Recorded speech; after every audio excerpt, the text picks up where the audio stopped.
이 시간 우리에게 주시는 하나님의 말씀, 신약성경 히브리서 11장 8절 말씀입니다. 신약성경 364페이지입니다.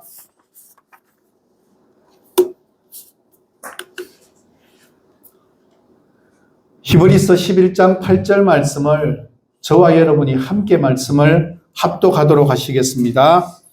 믿음으로 아브라함은 부르심을 받았을 때에 순종하여 장래의 유업으로 받을 땅에 나아갈새 갈 바를 알지 못하고 나아갔으며.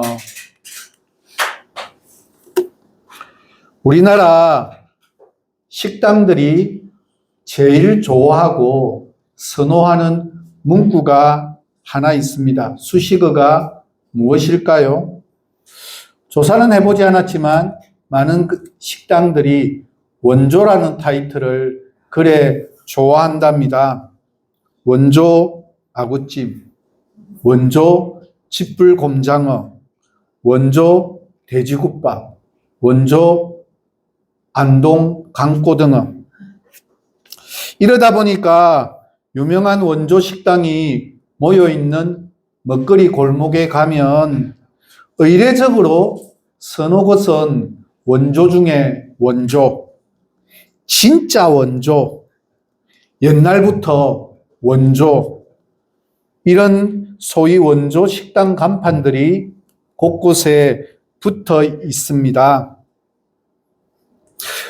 왜 이렇게 많이 몰려 있어서 처음 찾는 사람들은 어디가 진짜 원조인지를 알기가 힘들고 어렵고 혼란스러울 수밖에 없습니다. 이런 혼란을 경험하면서도 미식가들이 끊임없이 줄을 서면서까지도 각 찾고 있는 식당들, 오랜 역사와 그리고 다른 식당들이 모방하기 어려운 깊은 오리지널 맛 때문이 아닐까 생각해 봅니다. 원조는 언제나 나중 것들의 기준이 되기 마련입니다. 주일날 아침엔 밥도 못 먹고 나오기도 하는데 점심시간도 다 되어 가는데 이때에 웬 원조 식당에 대한 이야기를 해서 배를 더 고프게 하는 것일까? 그것은 바로 많은 믿음의 선진들 가운데 아브라함이 갖는 위치는 참으로 분명하고 확고하기 때문입니다. 창세기 15장 6절에 보면 이렇게 말씀합니다. 아브라함이 여호와를 믿으니 여호와께서 이를 그의 의로 여기시고, 아브라함이 하나님을 믿었다라고 표현합니다. 성경에 나오는 인물 가운데 믿음이라는 단어가 제일 먼저 직접적으로 사용된 인물이 아브라함입니다. 믿음의 원조가 바로 아브라함이라는 뜻입니다. 그렇다면 우리가 이때까지 히브리서 11장의 믿음의 선진들 가운데서 이미 살펴본 아벨, 에녹, 노아는 도대체 무엇입니까? 아벨과 에녹과 노아에 대해서 원래 언급하고 있는 창세기에서 살펴보면 그들을 향해서 믿음이라고 하는 단어로 설명하고 있지는 않다는 사실입니다. 그것은 히브리서를 기록한 히브리서의 저자가 11장에서 믿음의 선진들을 이야기하면서 평가한 것이 믿음으로라고 하는 단어를 가지고 했지만 원래 등장하는 원래 창세기에는 그런 표현이 전혀 등장하지 않습니다. 그러기에 아브라함을 우리는 믿음의 원조라고 그렇게 칭할 수 있습니다. 창세기도 50장 중에 10장에 걸쳐서 아브라함에 대한 생애를 소개하고 있습니다. 히브리서 11장에도 많은 믿음의 선진들을 이야기하지만 대다수가 한 절 아니면 두 절입니다. 그런데 아브라함은 무려 12절에 걸쳐서 소개하고 있습니다. 가장 많은 분량으로 소개된 믿음에 대한 특별한 인물이 아브라함입니다. 또한 유대인, 무슬림, 기독교의 3대 종교인들에게 모두가 다 동시에 사랑과 인정을 받는 유일한 사람입니다. 로마서 4장 11절에서도 아브라함에 대해서 이렇게 소개합니다. 이는 무할례자로서 믿는 모든 자의 조상이 되어 그들도 의로 여기심을 얻게 하려 하심이라. 한마디로 아브라함은 믿는 모든 자의 조상이 되었다라는 뜻입니다. 모든 믿는 자의 원조가 바로 아브라함이라는 말입니다. 그래서 오늘 히브리서 11장 믿음의 선진들 가운데 믿음의 원조인 아브라함이 보여주었던 믿음에 대해서 함께 살펴보고 아브라함의 아름다운 믿음의 모습이 무엇인지 묵상해 보겠습니다. 먼저 본문 말씀해 보니까 믿음으로 아브라함은 하나님의 부르심을 받았을 때에 순종을 했다고 그렇게 언급되어져 있습니다. 아브라함 믿음의 삶의 시작은 하나님의 부르심이었습니다. 인간의 믿음은 나의 무엇으로부터 시작되는 것이 아니라 하나님의 말씀으로 시작되어야 바른 믿음이 됩니다. 나의 열심, 나의 수고, 나의 헌신으로 인해서 하나님께서 나에게 찾아오시는 것이 아니라 하나님께서 먼저 특별한 기준을 가지고 먼저 찾아오셨다는 사실입니다. 이렇게 보면 우리의 믿음은 철저하게 하나님의 말씀으로부터 기인되어져야만 합니다. 원조 믿음의 조상인 아브라함은 하나님의 말씀이 부르심의 시작입니다. 다른 아무 증거도 없었습니다. 언제나 믿음의 시작은 하나님께서 먼저 찾아오시고 먼저 말씀하시고 그 말씀을 받아들이고 순종함으로 출발하게 된다는 뜻입니다. 이것은 분명한 출발이지 우리 믿음의 최종적인 목표, 우리가 도달해야 될 종착점이 아니라는 사실입니다. 들었다면 순종이 반드시 함께 해야 온전한 출발이 비로소 이루어지게 됩니다. 여기에 대해서 이규현 목사는 믿음 불패라는 책에서 이렇게 설명합니다. 아브라함의 인생을 통해 발견되는 믿음은 동사입니다. 머물러 있는 것이 아니라 끊임없이 움직이는 것이 믿음입니다. 믿음은 정체되고 움직이지 않는 삶을 거부합니다. 믿음은 반드시 행동해야 합니다. 믿음과 순종은 분리될 수 없는 동전의 양면과 같습니다. 믿음을 내적인 태도라고 본다면 순종은 겉으로 드러난 믿음이라고 할 수 있습니다. 믿음은 순종을 통해서 겉으로 드러나게 됩니다. 믿음은 믿음 그대로 있는 것이 아니라 순종을 통해서 겉으로 드러나는 것, 그것이 바른 믿음입니다. 순종이 있어야만 믿음이 온전해집니다. 믿음이 겉으로 드러난 형태가 순종입니다. 그러므로 순종이 없다면 믿음이 아니라고 야고보서 저자는 언급하고 있습니다. 아브라함의 믿음은 먼저는 하나님으로부터 부르심을 받는 것에서부터 시작되었습니다. 분명 먼저 부르심이 있었습니다. 그렇지만 부르심에 대한 순종이 따르지 않으면 하나님의 부르심은 어떤 효력을 발휘할 수 없습니다. 성경의 모든 믿음의 선진들은 분명 모두가 부르심을 받았고 그 부르심에 대한 순종이 있었기에 우리들에게도 소개되어질 수밖에 없다는 사실입니다. 이렇게 보면 분명 믿음은 부르심에 대한 동사인 순종의 반응이 있어야만 온전해집니다. 본문은 이렇게 설명합니다. 장래의 유업으로 받을 땅에 나아갈새 갈 바를 알지 못하고 나아갔으며, 본문은 믿음의 삶에서 가장 중요한 것을 우리에게 설명합니다. 무엇입니까? 바로 갈 바를 알지 못하고 나아갔으며 라는 부분입니다. 우리는 이 말씀을 자주 놓치고 믿음을 이해하려고 합니다. 그러나 이 부분이 우리의 머릿속에 강력하게 각인되어지기를 소망해 봅니다. 아브라함을 처음 부르는 창세기 12장에서 마찬가지로 소개합니다. 하나님은 아브라함에게 나타나셔서 말씀합니다. 창세기 12장 1절입니다. 이렇게 이야기합니다.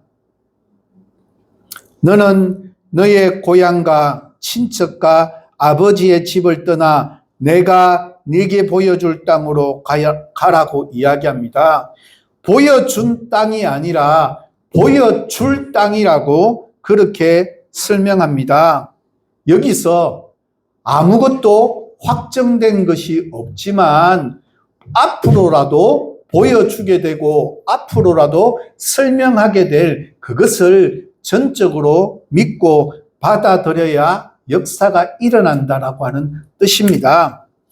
가라는 명령은 분명한데 어디로 가야 하는지는 알려주지 않습니다. 이것이 하나님의 부르심의 특징입니다. 믿음은 일단 순종해야 합니다. 믿음의 삶은 이해가 먼저가 아니라 순종이 먼저입니다. 하나님께 왜 그렇게 해야 하는지를 요구하면 안 됩니다. 부르심은 하나님의 말씀이기 때문에 일단 순종하는 것이 먼저 갖추어야 될 순서적인 문제입니다. 하나님은 자세하게 설명해 주시지 않습니다. 그 대신 우리에게 무엇을 요구합니까? 믿음의 순종을 요구하십니다. 믿고 떠나라는 것이지 설명해 줄 테니 떠나라고 말씀하지 않으십니다. 부르심은 명령형입니다. 어떤 명령입니까? 떠나서 가라는 명령입니다. 이 명령에 대한 반응이 믿음이라고 설명합니다. 이렇게 보면 믿음의 삶은 안정된 삶이 아니라 불확실한 삶을 선택하고 그 길을 묵묵히 인내하면서 걸어가는 것이 믿음입니다. 때로는 이해되어지지 않고 받아들일 수 없는 문제라 할지라도 하나님이 말씀하셨다라고 한다면 내가 끝까지 그 길을 걸어야만 합니다. 그래서 앤드루 머레이라고 하는 특별한 목사님은 이렇게 이야기합니다. 우리는 주를 믿는 동시에 모두 순종의 학교에 입학한다라고 말했습니다. 하나님을 믿는 믿음의 사람들이 평생을 통해서 배워야 할 가장 중요한 첫 번째 원리는 하나님의 말씀에 대해서 내가 전적으로 어떻게 반응하느냐에 대한 모습, 어떤 순종의 모습으로 살아갈 거냐라고 하는 사실입니다. 더군다나 하나님께서 그냥 나 혼자 단순하게 떠나가라는 것이 아니라 아주 구체적으로 무엇을 떠나가라고 하시는지 밝혀 설명하십니다. 뭐라고 이야기합니까? 너는 너의 고향과 친척과 아버지의 집을 떠나서 가라고 그렇게 말씀하십니다. 어느 분이 이렇게 질문합니다. 왜 하필이면 고향과 친척과 아버지의 집을 떠나가라고 말씀하실까? 꼭 그렇게 해야만 할까? 여기에 대해 이동원 목사는 이렇게 믿어라 라는 책에서 설명합니다. 성경에서 항상 떠나라, 버려라 명령하실 때 하나님은 언제나 적극적인 대안을 준비하신 뒤에 그렇게 명령하신다라고 설명합니다. 우리는 잘 모르지만 하나님께서는 이미 그 뒤에 계획을 가지고 계신데 단지 그 뒤에 있는 계획을 우리는 알지 못할 뿐이라고 설명합니다. 그래서 책에서는 이렇게 이야기합니다. 하나님은 우리에게서 빼앗아 가기 위해서가 아니라 버리는 것이 우리에게 유익하고 떠나는 것이 유익하며 더 큰 축복이요 더욱 커다란 영광임을 알기 때문에 하나님께서 그렇게 말씀하신다라고 이야기합니다. 떠나라, 버려라, 가라. 아브라함이 갈대아우르라는 땅을 버렸더니 그는 젖과 꿀이 흐르는 가나안 땅, 팔레스타인 땅을 얻을 수 있었습니다. 아브라함이 친척을 떠났더니 그는 모든 믿는 자의 조상이 될 수가 있었습니다. 이렇게 생각해 보면 결코 떠나는 것이, 버리는 것이, 잃어버리는 것이 아닙니다. 더 많은 친척을 얻게 하시기 위한 하나님의 놀라운 계획하심입니다. 우리는 자주 하나님께서 성경을 통해 말씀하시는 버려라, 떠나라, 가라 라는 말을 오해한 나머지 항상 주저주저하고 망설입니다. 갈대아우르를 놓으면 더 좋은 가나안 땅이 있음에도 불구하고 아직까지도 갈대아우르에서 맴돌고 있는 사람들이 우리 주위에는 없는지, 혹시나 나는 그렇게 하고 있지는 않은지. 아브라함이 갈대아우르에서 처음 부르심을 받고 떠나가는 장면은 창세기 11장 31절입니다. 이렇게 소개합니다.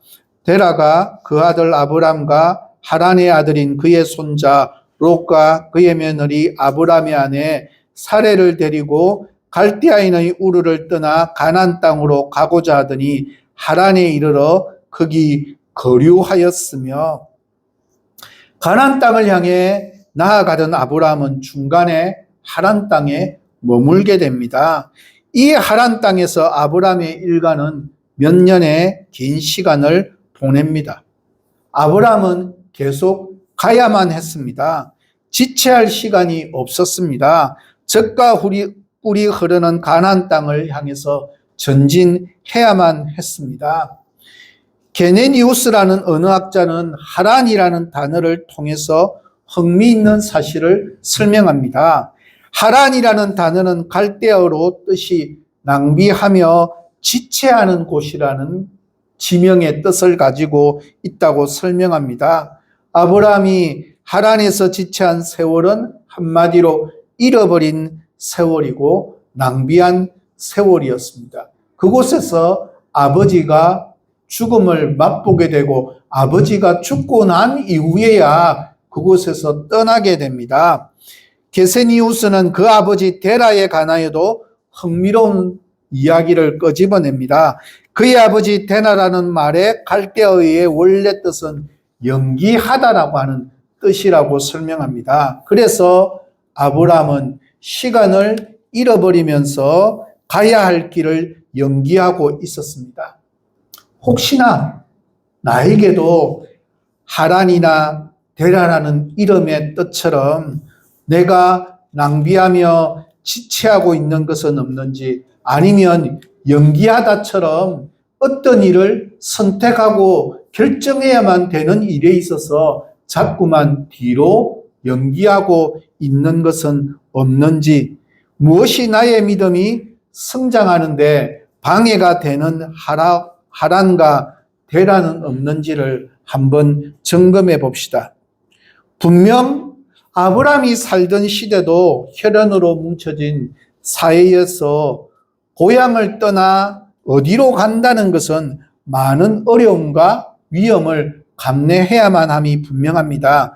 그런데 이 말씀이 우리에게도 임할 수 있다는 것을 우리는 잊지 말아야 합니다. 아브라함의 이야기는 그냥 지나가는 이야기가 아니라 아브라함의 믿음의 모습이 나의 믿음의 모습이 되면 나는 어떻게 할 것인가에 대한 해답을 찾아가는 것이 현재의 말씀을 대하는 우리의 태도입니다. 우리의 믿음은 항상 제자리에 머물러 있거나 퇴보하거나 연기하고 주저하는 일에 계속해서 있어서는 안 된다는 뜻입니다. 하나님은 분명 우리에게 우리의 가족 구성원들을 통해 위로를 받고 힘을 얻도록 그들을 우리에게 선물로 주셨습니다. 그러나 하나님을 향해 믿음으로 살아가는 삶 가운데 때로 하나님이 떠나라고 말씀하시면 우리는 두려워하지 않고 하나님의 말씀에 순종할 수 있는 자리가 우리의 삶의 자리가 되어야 합니다. 우리는 떠나서 하나님이 지시할 곳으로 가야 합니다. 지시한 곳이 아니라 지시할 곳입니다. 고향과 친척과 아버지의 집을 떠나는 것은 분명 어려운데 갈 바를 보여주지 않았다는 사실 때문에 주저하지 말아야 합니다. 여기에 대해서 화종부 목사는 결국엔 믿음이 이긴다 해서 이렇게 설명합니다. 하나님은 전부를 다 미리 말씀하지 않으십니다. 많은 사람들이 다 믿음으로 살기를 원하면서도 믿음으로 사는 삶의 본질이 어떤 것인지를 잘 모르기 때문에 사람들이 중요한 순간순간마다 결정해야 될 순간순간마다 믿음으로 결정하지 못하고 쓰러지고 자꾸 넘어진다고 표현했습니다. 사람들은 어떤 일을 결정할 때 그림이 온전히 그려져야 하고 앞길에 대한 전망이 보여야만 쉽게 선택합니다. 그런데 믿음으로 사는 삶이란 그런 삶이 아니라는 사실입니다. 하나님은 아브라함에게 떠나라, 가라 라고 하는 말씀은 정확하게 하셨지만 어디로 어떻게 가야 하는지는 구체적으로 언급하지 않으시고 가르쳐 주시지 않으셨다는 사실입니다. 왜냐하면 때가 되면 일단 그 말씀에 순종하면 때가 되면 더 많은 계획들을 보여주고 가르쳐 주십니다. 그것이 아브라함의 생애였습니다. 떠나서 가라고 해서 떠나서 가니까 어떻게 그 땅에 들어가게 되고 후손들을 어떻게 하는지 그 다음 단계에서 또다시 말씀하시고 가르쳐 주셨습니다. 그래서 많은 사람들은 어려움을 겪고 믿음으로 사는 일에 실패할 수밖에 없습니다. 왜냐하면 잠깐 해보다가 인내하지 못하고 무엇인가 이루어지지 않고 손에 잡히지 않았기 때문에 너무나 쉽게 좌절합니다. 세상이 말하는 안전한 방식은 손을 뻗으면 닿을 수 있는 곳에 돈이 있어야만 믿고 결정합니다. 우리가 생각하는 대로 인생이 흘러가야만 믿음이 좋다고 생각합니다. 그런데 하나님은 그 길을 쭉 찢어 놓으셨습니다. 순종의 다리를 건너면 그 다음 단계를 또 보여주시고 말씀하시고 그리고 또 깊은 골짜기를 만나게 하고 거기서 말씀에 순종하는 다리를 놓으시고 건너면 또 다른 길이 펼쳐져 가는 것이 우리의 믿음입니다. 믿음으로 사는 삶을 살 때 제일 어려운 것은 앞으로 펼쳐질 것에 대해서 내가 가진 기준을 포기할 수 있어야만 우리의 믿음은 한층 더 성숙해집니다. 우리 미래에 대한 전망을 내려놓고 하나님의 말씀 하나만 붙드는 삶으로 우리는 부르심을 받았기 때문에 어렵기도 하고 불안정한 삶이 우리의 삶에 찾아옵니다. 혹시나 내가 지금 하나님을 떠나서 가라고 하는 말씀대로 순종했는데 어디를 가라고 하시는지 모르기 때문에 보여주실 때까지 기다리고 있거나 아니면 불안해하고 염려하고 있지는 않습니까? 저 같은 경우에 그런 것 같아요. 떠나라, 가라고 했던 몇 번의 길들이 있었는데 중앙에 내가 스스로 힘들어하고 포기했던 길들을 다시 한번 또 올려보고 점검하는 시간을 가졌습니다. 가라고 하셨을 때 보여주신 그 말씀 하나 붙들고 한 걸음 한 걸음 인내하면서 걸어가는 것이 분명 바른 믿음입니다. 분명 그 내딛는 발자국 가운데 하나님께서 또 걸어야 할 발자국을 보여주시고 일러주시는 분입니다. 하나님은 이런 식으로 우리의 삶을 인도하십니다. 하나님이 우리에게 기도해 하시는 삶이 믿음으로 사는 삶이기 때문입니다. 그래서 예측이 가능하기 때문에 우리가 그 일을 선택하고 결정하고 판단하는 것이 아니라 하나님이 말씀하셨기 때문에 하나님을 전적으로 의지해서 그 삶을 선택하는 것이 우리의 바른 믿음이 되어야 합니다. 상황이 그것을 선택하기에 가능해서가 아니라 우리를 너무나 사랑하셔서 자신의 아들까지 십자가에 내어주신 하나님께서 나에게 말씀하셨기 때문에 그분을 믿는 믿음으로 선택하는 것이 바로 아브라함의 믿음의 모습이었습니다. 하나님이 우리가 믿음으로 살기를 얼마나 원하시는지를 보여주는 모습입니다. 우리가 모든 상황에서 그 어떤 환경 가운데서도 하나님을 인정하고 하나님이 말씀하시면 두려워하지 않고 믿음으로 나아가는 것을 하나님은 기뻐하십니다.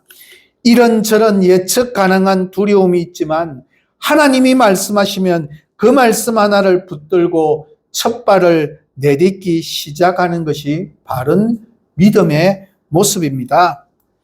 하란 땅이 가져다주는 수없이 많은 문명의 혜택과 많은 기회와 보호로부터 배제되는 것이 두렵지만 그럼에도 불구하고 하나님을 신뢰하고 믿음으로 나아갈 때 분명히 하나님이 주시는 복이 있습니다. 왜냐하면 하나님의 부르심은 하나님의 복의 자리로 나아가는 부르심의 길이기 때문입니다.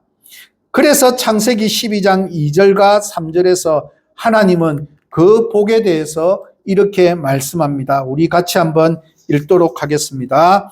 내가 너로 큰 민족을 이루고 내게 복을 주어 내 이름을 창대하게 하리니 너는 복이 될지라. 너를 축복하는 자에게는 내가 복을 내리고 너를 저주하는 자에게는 내가 저주하리니 땅의 모든 족속이 너로 말미암아 복을 거둘 것이라 하시니라.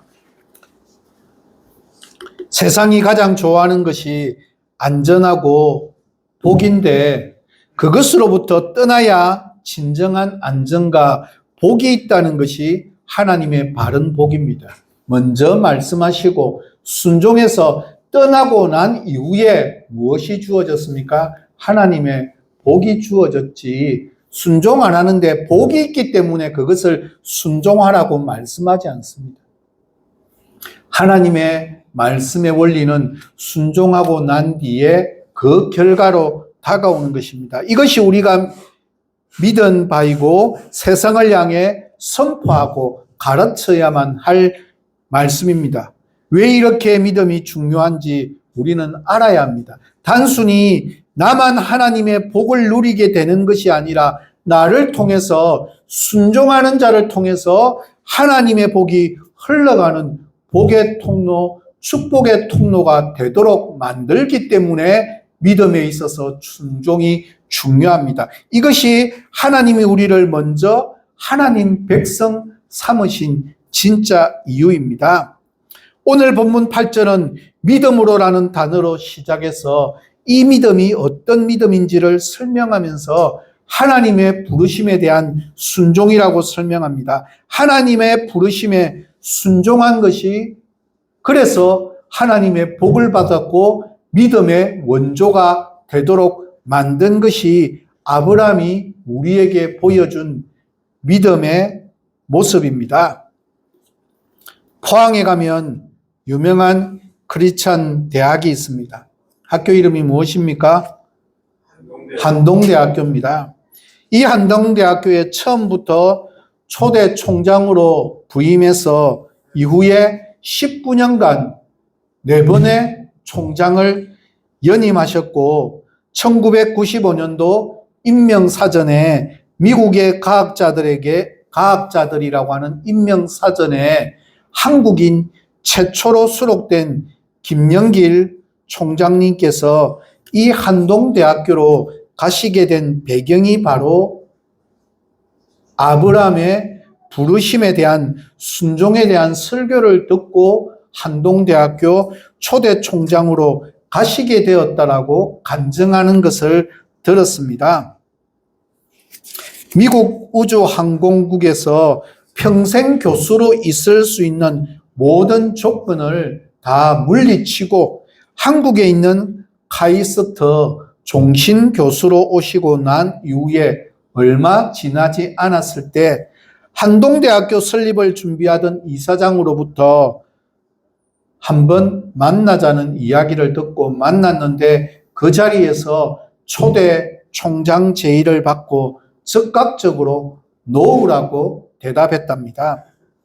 왜냐하면 자신은 평생 과학자로 살아왔지 총장이라고 하는 행정을 담당하는 사람으로 부름을 받았다라고 한 번도 생각하지 못했고 또 사실 미국에서도 좋은 조건 다 마다하고 한국에 와서 과학자를 양성하고 있는 카이스트에서 평생 있는 삶이 보장되어 있는데 이것을 다 마다하고 지방 총구석에 있는 처음 설립되는 대학, 그것도 포항도 아니라 포항에서 제일 끄트머리에 해당되어지는 영해, 포항 끝자락에 위치한 한동대학교 총장으로 가는 것은 도저히 있을 수 없는 일이라고 생각을 했기에 그는 물리쳤습니다.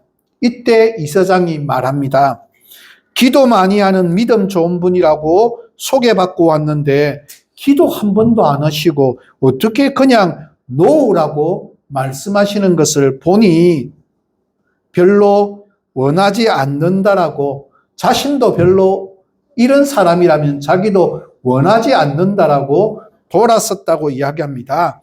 그리고 난 이후에 이 김영길 총장님도 이 문제에 대해서 고민을 하지 않고 며칠이 지났고 거주 주일날 예배에 참석을 해서 예배를 드리는데 이날 담임 목사님의 설교가 창세기 12장 1절 설교였습니다. 모든 좋은 조건 다 버리고 하나님의 말씀에 따라 순종하는 아브람, 어디로 가야 할지 알지 못하지만 주님이 지시하는 곳이기에 떠나겠다고 순종하며 떠나는 아브라함에 대한 말씀을 듣고 난 이후에 김영길 총장은 집에 와서 정말 고민하며 기도하기 시작했습니다. 그리고 결단했습니다. 난 아브라함보다 좋은 조건인데 나는 더 젊고 어디로 가야 되는지도 분명히 알고 있는데 내가 왜 순종하지 못한단 말인가? 카이스트 평생 교수 자리야 하나님이 주신 것인데 내가 여기 간다고 하나님이 나를 책임져 주지 않을 수 있다는 말인가? 그렇게 결단하시면서 가기로 했습니다. 가셔서 고생하시면서 하나님의 은혜로 지냈던 총장님의 간증을 들으면서 하나님께 순종한다는 것이 무엇인지를 고민해 봅니다. 우리는 아브라함의 원조 믿음에 대한 설교를 들으면서 어떻게 나는 순종하기로 생각합니까? 주께서 예수 믿는 아브라함의 후예들인 우리들에게 이 세상에서 내가 좋아하고 내가 사랑하고 있는 것들의 자리에서 떠나라고 말씀하는 것이 무엇이라고 생각하십니까? 저는 이 문제 앞에서 많은 고민들을 했습니다. 내가 떠나야 할 자리, 내가 포기하고 지내야 할 삶의 문제들은 어떤 것이 있을까? 이 세상에서 분리되는 삶을 살라고 말씀하시는 하나님의 음성 앞에서 내가 순종하며 살아야 하는 것이 무엇이 있을까 고민했습니다. 이 말씀은 단지 교회 다니기 시작하면서 술 먹지 말고 담배 피우지 말고 나이트클럽이나 음란하고 이상한 곳 다니지 않고 그런 정도의 말이 아닙니다. 이 말씀이 의미하는 것은 그 아무리 좋은 것이라 할지라도 하나님이 아니라고 말씀하시면 노라고 하는 대답을 결단 내리시기를 원하신다는 사실입니다. 이 세상은 세상에서 지배하는 세상의 논리대로 모든 것이 다 움직여가는 것 같지만 하나님의 말씀의 원리가 뒤에 숨어서 내 인생을 그리고 이 세상을 다스리고 움직이고 있다는 사실을 바르게 깨닫고 나면 순종하지 않는 것은 참된 믿음이 아니라고 우리에게 말씀합니다.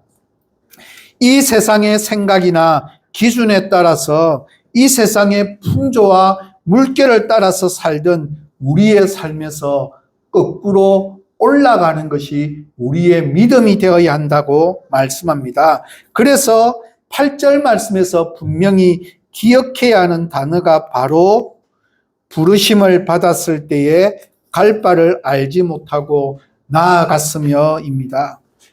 목적도 없이 인생의 길을 간다는 것은 위험한 일입니다.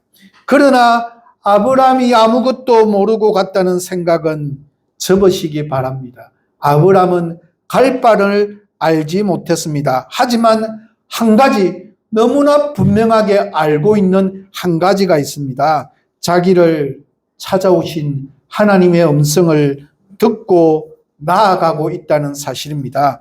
자기의 삶 속에 찾아오신 하나님, 자기 생애를 향해서 역사하신 하나님, 자기와 끊임없이 만나주시고 교제하고 계시는 하나님, 그분이 어떤 분이신지, 그분이 무엇이라고 말씀하시는지를 알고 하나님이 가라고 하는 방향을 향해서만 나아갔다는 뜻입니다. 나는 과연 어디를 향해서 나아가고 있습니까? 저는 우리의 인생이 하나님의 음성 듣고 순종하는 삶을 향해서 나아가는 삶이 되어지기를 기도합니다. 우리의 가장 큰 고민은 나의 생각을 떠나지 못하는 것에 있습니다. 우리는 믿음이 깊어지지 않는 이유는 자꾸 덧칠 하려고 하기 때문입니다. 하나님, 제가 가진 소중한 것은 건드리지 마시고 조금만 더 오래 살게 해주시고 조금만 더 돈을 주시고 조금만 더 건강을 주시고 조금만 더 자녀들 잘 되게 해주시고 라고 하는 것에 고정되어 있습니다. 그러나 기초가 잘못된 집은 허물어야만 합니다. 금이 가고 허물어진 집은 아무리 덧칠을 해도 소용이 없습니다. 옛사람이 죽어야 새사람으로 다시 살 수 있습니다. 아브라함의 하나님은 우리의 하나님이십니다. 그 옛날 아브라함을 먼저 찾아오시고 부르시고 선택하셔서 부르셨던 하나님은 오늘도 지금 이 시간도 우리에게 찾아오셔서 우리를 택하시고 우리를 부르십니다. 본문에서 원어로 살펴보면 순종하여로 번역된 동사 원어는 부정과거 능동태로 사용되어졌습니다. 능동태는 자발성을, 부정과거는 단호함을 각각 나타냅니다. 즉 아브라함의 순종은 마지못해가 아닌 자발적인 것이었으며 조금도 주저함이 없이 취해진 단호한 행동이었습니다. 더구나 그의 순종이 하나님의 부름을 받자마자 취해진 즉각적인 행동이었음을 현재 분사와 부정과거 동사의 관계에서 특히 선명하게 나타냅니다. 헬라어에서 부정과거 동사와 현재 분사가 함께 사용될 경우는 뭐뭐 하자 말자, 뭐뭐 했다 또는 뭐뭐 할 바로 그때에 즉각적으로 무엇을 했다라고 하는 즉각성의 의미를 나타내기 때문입니다. 아브라함은 하나님의 부르심을 받는 바로 그 순간 능동적으로 자발적으로 조금도 주저함이 없이 즉각적으로 순종했습니다. 아브라함이 어떻게 하나님의 소명에 이처럼 신속하게 응답할 수 있었을까? 히브리서 저자는 그의 믿음이 이를 가능하게 했다라고 그렇게 증거합니다. 우리는 그가 이 사건이 있기 이전에 하나님의 음성을 듣거나 그분의 계시를 받은 적이 있었는지의 여부에 대해서는 정확하게 말씀에서 언급하고 있지 않기 때문에 알 수가 없습니다. 그러나 어떤 경로를 통해서든 그가 우상이나 이방의 거짓 신들과 구별되는 하나님을 알 기회를 가졌을 것으로 많은 학자들은 해석합니다. 아브라함이 하나님을 온전히 신뢰하지 못했다면 친척과 아비 집을 무조건 떠나라는 하나님의 소명에 신속하게 응답한 아브라함의 행동은 쉽지 않은 일임이 분명합니다. 아브라함이 하나님을 온전히 신뢰하지 못했다면 이와 같은 결정을 내린다는 것은 사실상 어렵습니다. 그는 하나님이 이 세상을 통치하신다는 믿음, 그의 인생길을 계획하고 주장하신다는 믿음, 하나님의 말씀에 자신을 맡겨도 안전하다는 믿음을 가지고 있는 사람이었습니다. 그래서 하나님의 명령에 적극적으로 순종할 수 있었습니다. 이 사건을 통해서 우리는 하나님의 부르심에 순종할 수 있는 믿음이 열쇠가 된다라고 하는 사실을 다시 한 번 더 확인합니다. 오늘 지금 이 순간도 하나님은 택하신 사람들을 부르시는데 그 부르심에 대해 즉각적인 순종으로 화답하는 사람들의 역사가 성경의 이야기고 믿음의 선진들임을 기억하기에 이런 자리가 우리의 자리가 되어지기를 소망합니다. 저는 말씀을 마무리합니다. 우리의 삶을 책임져 주시는 하나님을 믿고 결단하며 나아가는 것이 궁극적인 믿음의 모습이 되어야 합니다. 하나님은 결코 우리를 실망시키지 아니하십니다. 왜냐하면 천지마저도 하나님의 말씀으로 창조하신 능력의 분이시기 때문입니다. 반드시 우리의 믿음에 아름다운 보상을 해주십니다. 하나님의 부르심에 순종했던 아브라함의 믿음이 우리 모두의 믿음이 되어야 합니다. 하나님의 약속이 비록 더디게 보인 것 같고 때로는 지체되는 것 같다 할지라도 하나님의 약속을 붙들고 놓치지 말아야만 합니다. 하나님의 약속은 하나님의 정하신 때에 하나님의 정하신 방법으로 반드시 이루어지기 마련입니다. 그리고 그것이 언제나 우리에게는 최선의 길이 됨을 우리는 믿고 알 수가 있습니다. 우리는 천국의 시민권을 가지고 살아가는 자들입니다. 저 높은 곳을 향해서 날마다 나아가는 자들입니다. 나그네 된 우리의 인생길이 때로는 험하고 어려움이 있다 할지라도 낙심하지 맙시다. 아브라함의 귀한 믿음은 하나님의 부르심에 대한 순종이기에 우리 모두도 하나님의 부르심으로 순종으로 응답하는 우리 모두의 귀한 믿음이 되어지기를, 때로는 갈 곳을 알지 못하지만 그럴 때 좌절하고 낙담하지 않고 끝까지 순종하는 자에게는 그 다음 단계의 말씀으로 찾아오실 하나님을 기대하며 소망하며 순종하는 자리로 나아가는 귀하고 복된 우리 모두가 다 되어지시기를 예수 그리스도의 이름으로 간절히 부탁드립니다. 함께 기도하도록 하겠습니다. 천지를 말씀으로 창조하여 주시고 우리의 삶에도 끊임없이 말씀을 들려주시고 보여주시고 가르쳐 주시고 인도하여 주시는 하나님 감사합니다. 오늘 아브라함의 믿음에 대한 첫 번째 시간을 가졌습니다. 어디를 어떻게 가야 할지 갈 바도 알지 못하고 어떤 걸음걸음이 있을지 어떤 삶이 펼쳐질지도 전혀 알지 못하였지만 하나님의 말씀이었기에 순종하며 내딛었던 그 발걸음 가운데 하나님의 복으로 선하게 인도하셨던 그 하나님은 지금도 우리의 하나님이 되심을 결코 잊어버리지 아니할 수 있도록 도와주옵소서.